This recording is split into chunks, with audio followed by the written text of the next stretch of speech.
I'm taking lessons on how to be an entertainer, and I've taken notes and everything.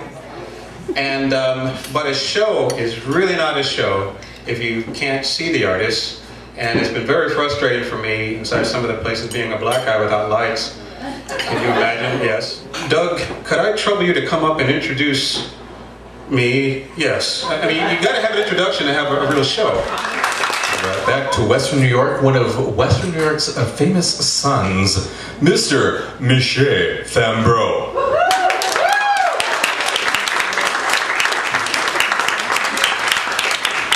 Doug, that was very good. You see, that made a really big difference. Okay. Well, she said you played with Teddy Pendergrass, right. And I have you know, some friends in Philly that you know, play with him. So I figured either you had to be from Philly, or you probably played with some guys that I knew and grew up with. And it turns out to be the case, man. I couldn't believe it.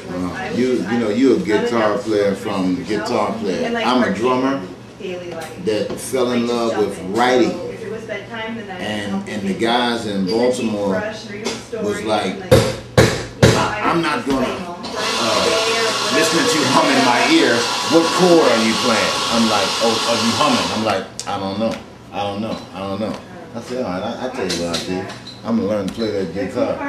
So this man, old man in town, man, showed me a chord or two. And I would learn a chord or two just for my writing. And then I saw years pass. I've written songs for Teddy, but I went to a Tracy Chapman concert, and she had her band set up there, you know, just the instruments. And this guy named Jeffrey Jaymes came out, and he played by himself. And I said, he's going to play one song, and then the band is going to come out, you know, because I know how this is going to go. He played the whole night, 40 minutes. And I said, I'm going to do that. That's what I'm going to do. So that's been 7 years now. I see. So you're not doing the percussion thing anymore? Oh, yeah. I mean, you know, it's the wand, not the wizard. It's the wizard, not the wand. I'm sorry. Okay. It's the wizard, not the wand. Let me break that down. Thank you. Let me break that down. All right. It's not the little stick that makes the man great. It's what's inside of him. I'm a drummer, whether I have the sticks in my hand, whether I have the sticks, you know what I mean? The sticks are inside. I always play drummer. I'm always going to be a drummer, you know? I'm never, I can play drums right here, you know? It's always drums. You never put the, people say, put the drums down. I never picked them up. I never picked the drum set up to put them down.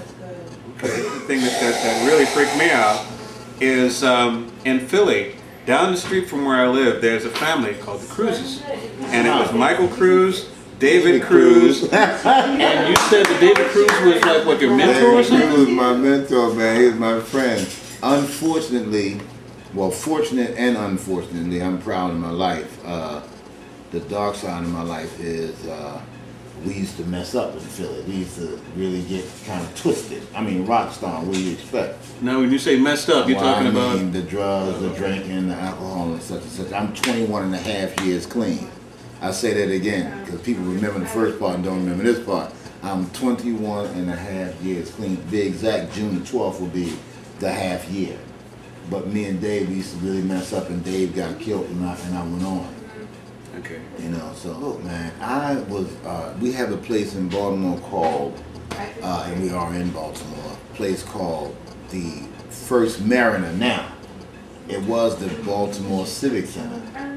And I used to hang around backstage because it said stage door.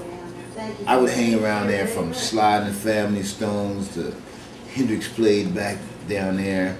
I mean, I would just hang back there. And I said to myself, I said, one day somebody's going to need a drummer. And this particular day, Harold Melvin and the Blue Notes came. Harold Melvin and the Blue Notes? Yeah, and they went backstage, and a spirit hit me, remember? It's the wizard, not the wand, it's the spirit, not the stick. Okay. Coming back to that. And something said, walk in with them. And I walked in with them. I just walked in. And sure enough, I took my sticks out, and I started playing, on the table in the dressing room, and the manager said, "Get that boy number." And they called me 4 weeks later, and that was my Teddy Pendergrass story. It was Teddy Pendergrass. So that's how you ended up with him? That's how I ended up with Teddy in there, man. Let's see now. Say something funny. Okay. Why did the zombie chicken cross the road? Well, he was dead. He didn't know. If they stare at you, move on. I'm thinking about my brother, man. We were playing up in some bar in Philly, and in Philly there were just all these crazy bar owners, and we're getting ready to play, and he had to go to the bathroom, and the guy was like, no, you got to start right now. And Grace was like, I gotta go to the bathroom. I gotta go. No, you better start right now. I'm paying you boys, So we played. And then all of a sudden, the electricity is going. My brother just peed right on the stage while he's. Oh, I man. couldn't believe it. Man. And the whole place blacked out. You know what I mean? Oh my God, man. That was a night to remember. Well, you gave me that one. I gotta give you this one. Bobby Womack and Teddy Pendergrass were always in some kind of robbery. I don't know what that was all about. Robbery? Robbery. Oh, rivalry. Okay. Rivalry. Yeah. All right. Robbery, not robbery. Okay. Rivalry. And so Bobby sort of like hung back because he's supposed to have it on, and Teddy was coming on last. But Bobby went back and passed the time away. So Ted said, "All right, I'll tell you what, I'm going on." The manager said, "We're going on, and after us, nobody's going to go on. If anybody go on, we're going to shoot." So after we finished, Bobby Womack plugged up. And the manager said, "Shoot!"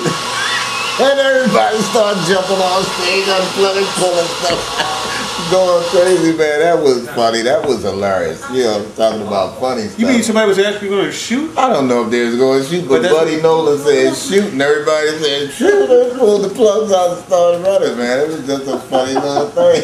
Let's keep talking about fun. Believe in yourself. Step across the line, do what you feel, learn your craft, learn the technique of your craft, you know what I mean? But hear that voice inside, do what you hear, do what you feel, do your style. I don't care if you're black and you feel a white influence, or if you're white and you feel a black influence. Don't feel like I gotta do this song, I gotta do that song. I mean, there's a song, and I'm just gonna play just this little half a moment of this song. I'm gonna tell you exactly why I'm saying this. Okay. You know, I come from a world of music where everything is almost like, funky and like.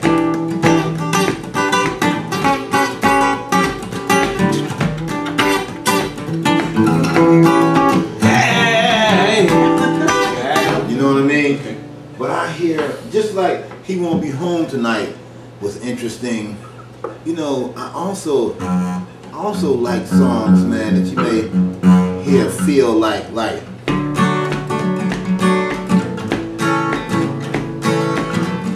like, why are you playing? I mean, that sounds like some Nashville.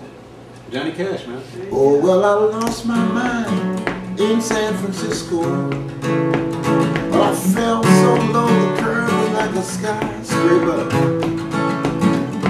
Tracing the feeling till my soul was empty. Loving her but losing me.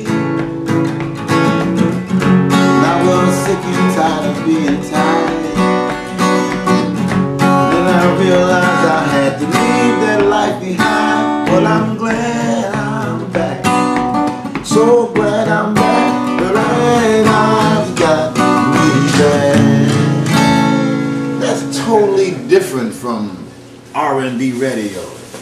So I'm telling the youngsters, do what you hear, do what you feel. Sing songs the way you hear songs. And that's the beauty of music to me. I love it. You know, yeah, so that's what I would say. Thank you so much. It's a pleasure, man. Hope we can do something together one day, man. I want to see you.